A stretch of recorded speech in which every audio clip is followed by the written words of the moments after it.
مساء الخير على حضراتكم. مع حضراتكم دكتورة علياء الشربيني، أستاذ البطنة والسكر والغدد جامعة عين شمس، وحلقة جديدة وضيف جديد ومعلومة جديدة هنمشي بيها مع حضراتكم واحدة واحدة لحد ما نوصلها لحضراتكم بطريقة بسيطة زي ما عودنا حضراتكم في الحلقات اللي فاتت. اللي متابعنا على صفحتنا على الفيسبوك، وسؤال النهاردة: يا ترى ايه هي انواع الدهون في الدم بصورة طبعا عامة؟ واحنا طبعا لان احنا متحيزين لمرضانا في السكري هنعرف بقى ايه مشاكل الدهون في الدم مع السكر، وايه هي انواع دهون الدم المختلفة. يمكن اول ما تحط السؤال بقى فيه شوية كده استفسارات، هل احنا بنتكلم بقى على دهون الطعام او انواع الحاجات اللي احنا بنستخدمها في الطهي، بما ان احنا طبعا داخلين على فصل رمضان وهنبقى في حلقة وحلقات بقى عن الكلام وانواع الدهون. لكن احنا النهاردة بصراحة لا بنتكلم عن حاجة يمكن مش متعارف عليها قوي، او تفسيرها والكلمة لما بنسمعها ما بتبقاش مألوفة قوي، اللي هي دهون الدم. اللي من حضراتكم عمل فحص دوري او راح عمل تحاليل، او حد من أفراد عائلته عمل تحاليل، دايما بيبقى فيه سؤال كده شائع بتيجوا بيه حضراتكم لينا أو بتقولوا لبعض: إيه كمية الدهون اللي طلعت في التحليل دي؟ إيه أنواع دي؟ إيه ده وإيه ده وإيه ده؟ وليه في 4 أو 5 أنواع من الدهون؟ وليه في كل واحد له هدف معين أو قراءة معينة؟ إحنا النهاردة مع حضراتكم في الحلقة هنمشي واحدة واحدة عشان نتعرف على دهون الدم. خلينا كده نبتدي بصورة مبسطة. طبعا أي حد بيعمل تحليل دهون في الدم بيبقى فيه شوية إرشادات بيقولها له طبعا المعمل، وإن كانت برضو الحاجات دي بتتغير، ويمكن اتغيرت في الجمعية الأمريكية للدهون والجمعية الأوروبية فكرة الصيام إن أنا أعمل عشانه التحليل. يمكن المعامل دلوقتي ما زالت هنا في مصر والشرق الأوسط ملتزمة شوية بفكرة إن احنا نكون صايمين 10 ساعات قبل تحليل الدهون في الدم. نظرية للجمعية الأمريكية والأوروبية في الدهون إن احنا ما نصومش بتقول إن أي حاجة أو أي أكلة بتاخد من 70 إلى 80 ساعة عشان توصل للدم، وبالتالي ما فيش لازم إن احنا داعي نكون صايمين، لكن احنا ما زلنا ملتزمين بالقواعد القديمة شوية لحد ما نبقى عندنا حاجة تدعم إن احنا ما نصومش لما نعمل تحليل الدهون. صمنا 10 ساعات ورحنا المعمل وعملنا تحليل الدهون. طبعا بيجي بقى بعد كده التحليل في الأسامي اللي بقول لحضراتكم عليها وهنقولها بصورة بسيطة. بيطلع عندنا في المعمل كوليسترول كلي، كوليسترول نافع اللي هو ال HDL، وكوليسترول ضار اللي هو ال LDL، والدهون الثلاثية أو الTG. أنا بقولتهم ببساطة عشان هي فعلا دي المسميات اللي بتطلع لنا في تحليل الدهون.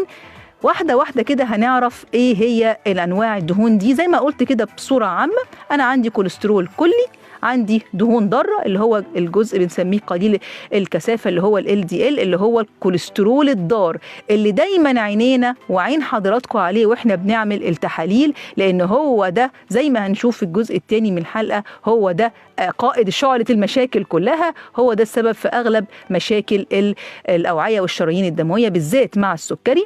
وبعد كده في عندنا ال HDL اللي هو الدهون النافعة أو الكوليسترول النافع، خليني أقولها بصورة أدق، الكوليسترول النافع اللي هو بيحمينا، هو طبعا بيبقى عالي الكثافة وهو ده اللي بيحمينا من مشاكل الشرايين، وطبعا له أهداف معينة. والدهون الثلاثية، الدهون الثلاثية دي بقى دي نقدر نقول عليها قطيع كده لوحده أو مجموعة من الأحماض الأمينية اللي هي بتبقى مسؤولة عن حاجات كتير طبعا مفيدة وضارة في نفس الوقت. وخلينا برضو نقول بصورة عامة ان احنا مطلوب مننا اهداف معينة، يعني انا مش عايز الكوليسترول يبقى 0 او الدهون تبقى 0، لان برضو هذه المجموعة من المواد او التركيبات بيبقى لها دور في حياتنا او دور في صحتنا. يعني مثلا الدهون الثلاثية دي مسؤولة عن الطاقة، دي اللي بتتخزن في خلايانا وبتقدر تخلينا نصوم في شهر رمضان. الكوليسترول له طبعا وظائف كتير، اهمها ان هو بيخش في تركيب الهرمونات والعصارة بتاعة الهضم، وبالتالي بيبقى عندنا أهداف معينة في قراءاتهم. يعني مش أي قراءة لو هي بعيدة عن الطبيعي أو لو هي أقل أوي من الطبيعي تبقى حلوة أوي، لو هو في مستوى منخفض جدا يبقى أنا كده في الأمان. لا، في قراءات معينة وأهداف معينة طبيبك بيترجم لك التحليل ويقول لك عليها واحدة واحدة. معلومات كتير، معلومات مكلكعة، طولت عليكم في اللينك الأولاني. هنتظر أسئلة حضراتكم على صفحتنا على فيسبوك وإنستجرام وتويتر، ومكالمات حضراتكم على 01042 27894. استنونا بعد الفاصل.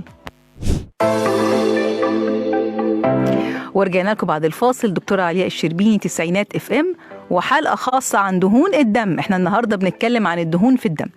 طيب، يمكن انا في الاول قلت الانواع كده بصورة عامة، داخلة كده معقدة، بس ان شاء الله هتبقى سهلة على نهاية الحلقة زي ما عودناكم.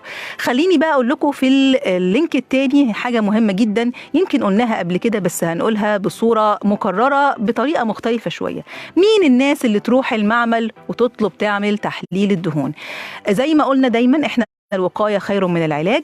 احنا في مرحلة عمرية معينة نحب ان احنا نروح نعمل تشيك اب او فحص دوري لنفسنا، بالذات فوق ال 35. زمان كانت ال 40، دلوقتي بيقولوا يلا بينا من فوق ال 35 نروح نعمل فحص دوري، نطلب نعمل فحوصات الدهون عشان اسباب كتير.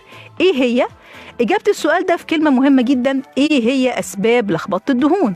أول حاجة طبعا ممكن يكون في أسباب وراثية أو بعض المشاكل في نوع معين من الإنزيمات المسؤولة عن التكسير بتاع الدهون أو الكوليسترول، ممكن يكون فيها لخبطة، وبالتالي ممكن أكون عرضة لأرقام عالية جدا من الكوليسترول والدهون بصورة وراثية، حتى لو أنا شخص رياضي أو شخص عامل نظام غذائي.